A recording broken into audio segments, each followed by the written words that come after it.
want to talk to Joe, who's calling in from Virginia. Joe, you're live on Truth Wanted. What's up?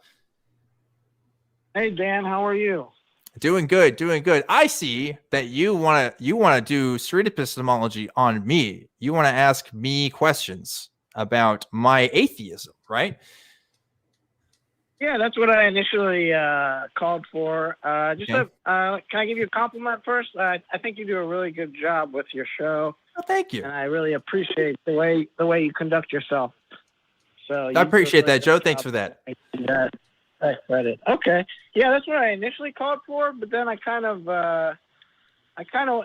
your guest said he was open to evidence. I kind of wanted to maybe switch to the evidence for God, and maybe we could discuss that.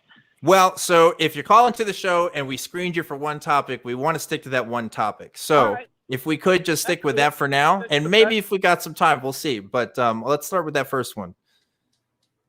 Okay, we'll start with, I've been watching a bunch of your shows, and I saw your story and how you switched from a Christian to an atheist. Uh-huh. So me, I went kind of the other way. I grew up as a secular, very, very secular, and I'm still secular, but I came to believe that God actually exists through a lot of arguments and different things. So I just wanted to question you on, I actually talked to Anthony when he was on the Atheist Experience, and I gave him a question. So my first question to you is, what argument did Anthony give you that caused you to change your mind? Yeah, so for those who don't aware, I had a conversation with Anthony Magnabosco about half a decade ago through when I was a Christian, and that's a part of my story. I was obviously younger at the time, and I was a part of a Christian ministry and stuff, and that video is up there. You can watch it if you want.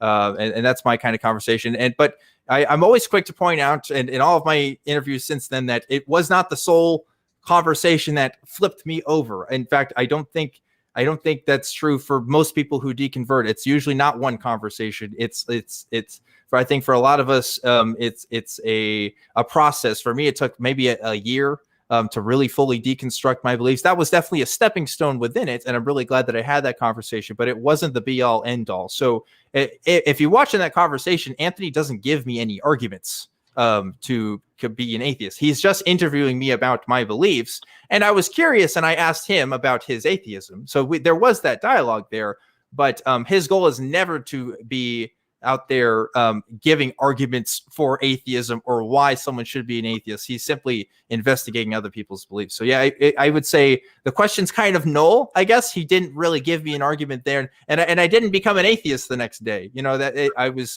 still in that deconstruction process after that. Yeah.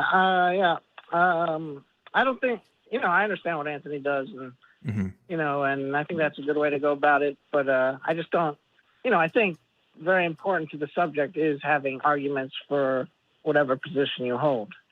Sure. Those are, yeah. So I can agree. I can agree. If you hold a claim, you should be able to, have a reason for that claim. Yeah. There may be some reasons better than others. And maybe it's not always, well, I guess it always kind of does go into the syllogism of an argument, but I don't know, maybe some philosopher could tell me otherwise. But yeah, like I think, but at the time I had reasons for my belief as a Christian, and I just later realized that those reasons weren't good, and so or at least not up to the standards that I found to be useful in evaluating true things, right? So once I realized they weren't up to those standards, I had to drop them. And so that was kind of that process. So it wasn't really like, here's a really great argument for atheism, because I was the one making the claim as a Christian that, hey, I believe the world works this way, and that this is true, and that I have a soul, and that I'm saved, and that I'm trying to save you too. And that whole, everything that comes with that. Yeah, I just want to go over whether God exists. That to me is the most important thing. So I know you consider yourself an atheist. I saw your interview at here at Apologetics, where you don't exactly know what we mean by God. So when I say, do you believe in God, I'm kind of saying, do you believe there's a mind behind the universe and existence?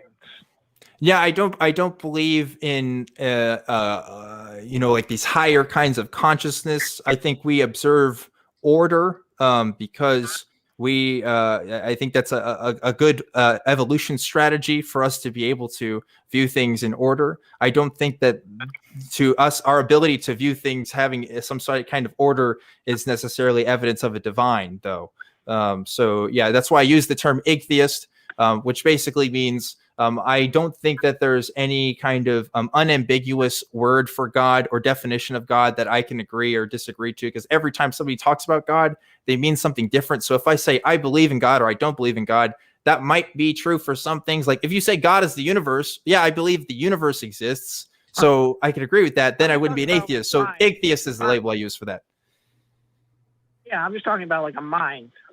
That's what, the general concept of God is a mind that created everything outside of itself, which I'm guessing you don't believe exists. No, I don't think so. And I don't think Ross does either, right, Ross? I don't. Yeah, I agree with Dan that, you could describe God in so many different ways, but I think you actually characterize that pretty well, Joe, just like sort of a base definition of God. And I wouldn't sign on to that either. There's many different responses to that concept, but one would be, well, where did that mind come from? At some point, you have to explain where things come from. And we have a pretty good way of using all of the knowledge that we do have through science to get us back to the very early origins of the universe as we know it. And it's kind of a progression of complex back to maybe simpler forms and simpler rules and laws of physics. And I think it kind of does quite a bit of heavy lifting just to insert the word God there and say it all had to come from there. At some point, we just say there are things we don't know, and we'll do the best we can to figure them out. Okay, I think you were like pointing to one of the arguments that I was kind of interested in talking about, which was the argument from contingency. I don't know if you guys are familiar with that. When you said, where does God come from? Obviously, are you guys aware of that argument? Yes, but you should define it in your own terms, just in case it might be different from what we know, and also for the audience. Okay. Well, contingency, it's kind of, everything that's contingent is created by something else, and it's not on its own. It can't exist. It needs something else for its own existence. Or, an event can't happen unless something causes that event. Correct? So this series of events,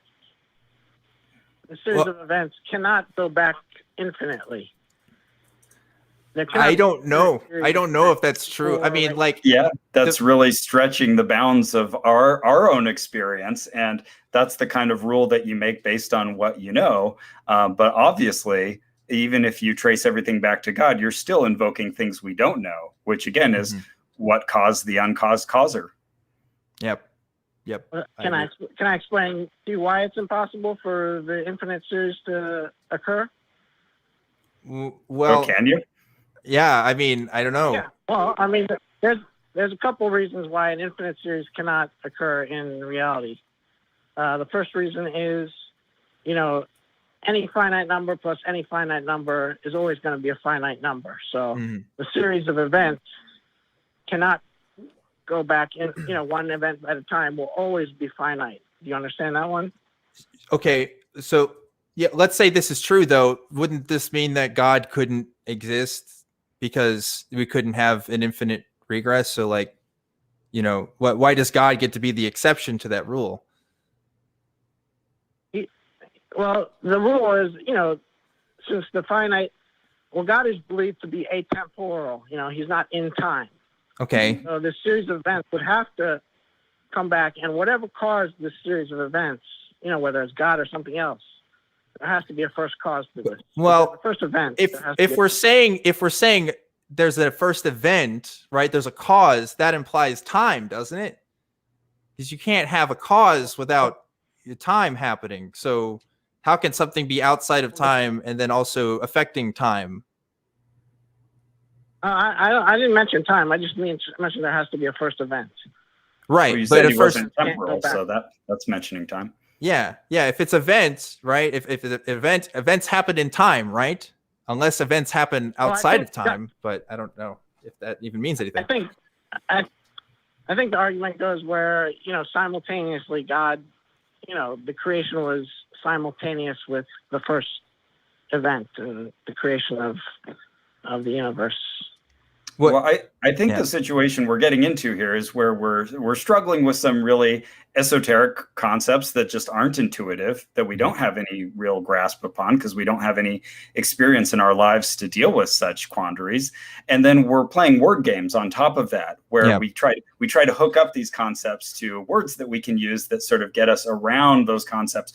But I don't think we're actually solving anything. I think we're just inserting terms as kind of space fillers to kind of get us to that emotion of feeling like we found an answer. So I think at some point we just have to admit, we don't fully understand that. And there are people on this planet who understand this better than I do, like actual cosmologists who could give you a more cogent answer. But I think at some point, all of us have to say like, there's things we don't understand, but that's not a reason to insert something that we don't know for sure as certainty.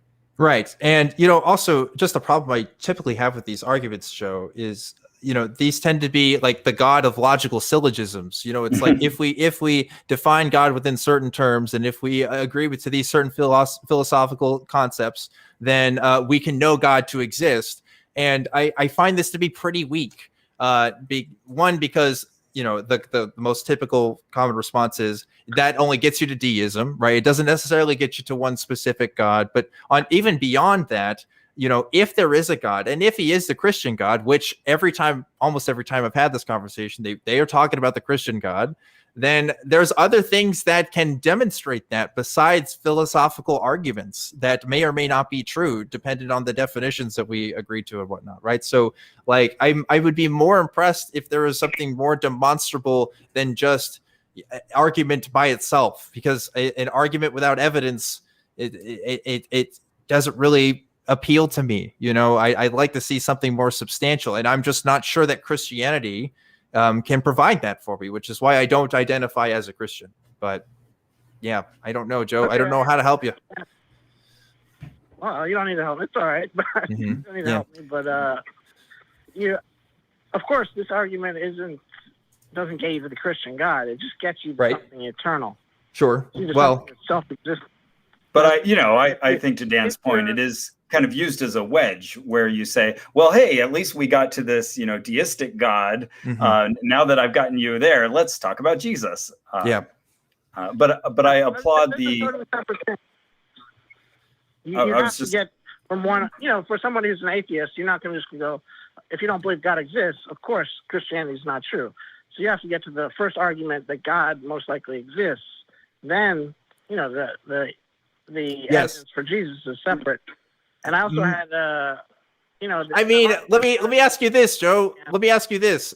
Did the followers of Jesus, or anybody who's ever believed in, like most people in Christianity, did they come to their belief because of these philosophical syllogisms, or did they come to their belief for other reasons? And if so, were those reasons valid? And if they are, can we explore those reasons?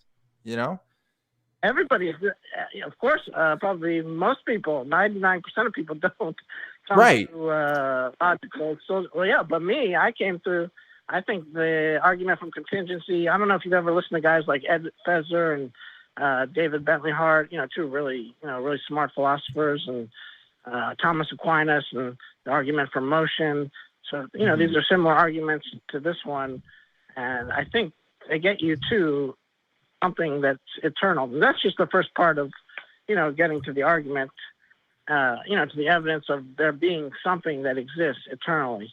So, which I think has to happen. It's, if you listen to some of the really smart guys like Josh Rasmussen, I don't know if you've listened to these apologists, but they're certainly really smart guys, and that's why they're able to use their considerable intellect to kind of work back, as Dan was suggesting there, kind of from something that they came to believe for different reasons, and to kind of work back logically to support for that belief. But I think that's more of a testament to the ability of the human intellect rather than to maybe the underlying claims themselves. Yeah, I like Christian. I think the apologist, I don't want to say the apologist industry. Hold on, Joe. I want to make this point real quick, because it's like, when we come up with new arguments for God, right? Because a lot of this stuff is kind of new in the sense that, Thomas Aquinas obviously is a couple centuries old, but like the modern cosmological arguments that we have and stuff are developments of older and previous ideas. And for every new argument that we have for Christianity that suggests that the other arguments either weren't sufficient enough, because otherwise we wouldn't need to make new ones. But beyond that, right? Like the people who are making these arguments are developing, as Ross was saying, like on other things. Like in the past, centuries, we've never experienced God in any kind of new way, as far as I know, that could demonstrate to us beyond philosophical arguments. I mean, I'm just not convinced of that. And again, like if we can believe in God through other ways, why not do it through more reliable, demonstrable ways than these, high-end arguments that take specific understandings to get there? It just doesn't make sense to me. It seems like a rationalization for something that people already believe, like Ross says. But anyway, that's more my opinion. What do you mean? What do you mean demonstrable ways? What do I mean by demonstrable ways? Well, Christianity. I don't think you can, Joe. That's the thing. I don't think you can. Like, I think if you could, well, Frost maybe has some ideas, but right. Well, I mean, we could list tons of them. Earlier, we mentioned like rearranging the stars in the sky, or what if you saw a photograph or even video of an approaching tsunami wave about to hit a community, and all of a sudden an invisible hand comes out of the sky and stops it, and you see the shape of the hand stopping the wave, and it's from multiple angles, and you have multiple attestations of this. Those would be the kind of things, if they happened all the time, we'd live in a very different universe and world than we do right now, and we'd have to take that into an account. And people will say, oh, well, you wouldn't believe even if you saw that. Well, let's at least try that. Let's see that. You could pull Matt Dillahunty and just say, oh, well, I don't believe. Matt Dillahunty said, when asked if somebody parted the waters in Jesus' name, he said, no, I still wouldn't believe. They would just, or in his debate with Mike Licona, he said, even if I saw someone get his head chopped off and reattached, I still wouldn't believe. I would see someone with their head chopped off. Because the reason why Matt said that, though, infinitely skeptical. But the reason why Matt said that, though, Joe, is because me seeing the Red Sea part does not make Christianity true. Like, one does not necessarily lead to the other. If the claim was somehow we could, like, if I was like a prophet of God or something, and I was saying, I know these things to be true, I don't know, even then, though, that would actually still demonstrate the truth of Christianity. All it means is something happened to the Red Sea. It doesn't necessarily mean that there is a eternal, atemporal God out in the universe, and that Jesus did the things that he did and everything else. So that's why Matt is saying those things. You're arguing with Ross's point right now, because Ross is the one who said that, oh, that would make him believe that God exists. Well, hold on. I would take it seriously. So if we lived in the kind of universe where these sorts of things happen regularly, and to Dan's point, Dan was making a very logical point, is if they could be demonstrated to be tied specifically to the beliefs of Christianity, then we'd be talking. Like in the Bible, you have Elijah against the prophets of Baal, and he calls upon God, and God sends down fire from the sky, and it sets the altar ablaze. If you could actually repeat that sort of thing, then we'd have to take that very seriously if it was repeatable, if it was reliable. But then we'd probably be living in a different world than the one we live in. Yeah, and also like if it was repeatable, then that would just be like a normal thing. Because you could repeat it under specific circumstances. If only a Christian, for example, because this is what the Bible at least claims, if you follow the apostles, right? The apostles were able to heal people. Joe, I gotta talk. I haven't brought up the Bible. Hold on, Joe. Hold on, Joe. I gotta mute you here. Listen. The apostles were able to heal people based on their belief. This was something that was attested to in the New Testament, right? Like this was a thing that was happening. I mean, if we could find that people are getting their arms back, and the only way this was happening was that people who are calling themselves Christians were able to do it. I mean, there is something there. There is something there. But so far, I've never seen a Christian doctor do more than a Muslim doctor or a Buddhist doctor or anybody else could do. There's nothing specific about that belief that has ever made a meaningful difference in terms of healthcare. Joe made a good point there, which is that, well, then it would be an everyday occurrence. Okay, yeah, but we would have to take, like, science would expand to incorporate that explanation. Sure. Yeah. Like phones are pretty cool and they work in magical ways, but they work in specific ways.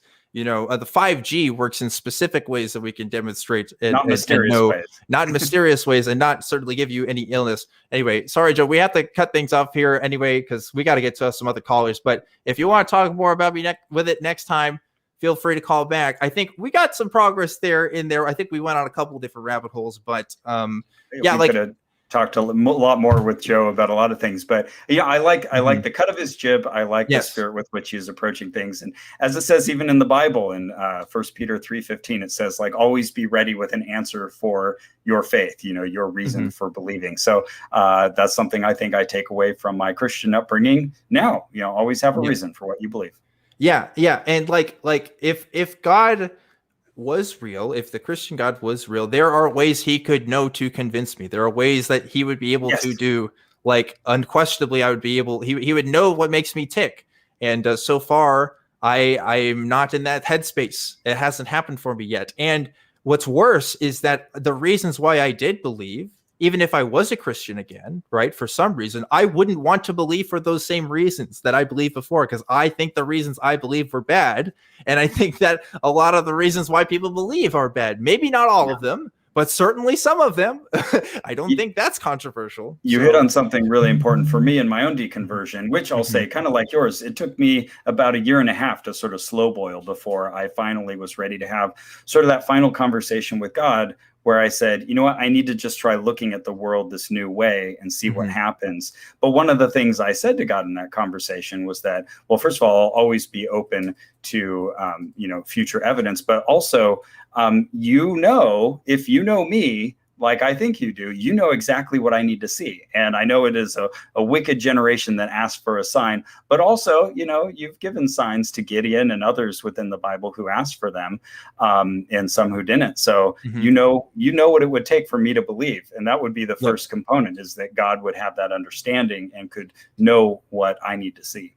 Yes, and I don't need special pleading for God if God is real. Like, I don't think we have to put it in that space. Like, if I wanted to demonstrate that Ross was real, I don't have to use abstract philosophical arguments with complex terminology to make that case. There are way easier ways to do it. And if God was real, it seems like there would be way easier ways, considering all the things that God has claimed to done, at least the Christian God, right? So anyway, there's obviously it's a complex subject, and we're talking about a bunch of different kinds of categories of arguments, but I still hold to my point that we can go down this road. We can talk about these terms, and I can meet you halfway on some stuff. And I get it. Skepticism can seem endless. We can be skeptical about all kinds of things, but there are some things that are more reasonable than others to believe.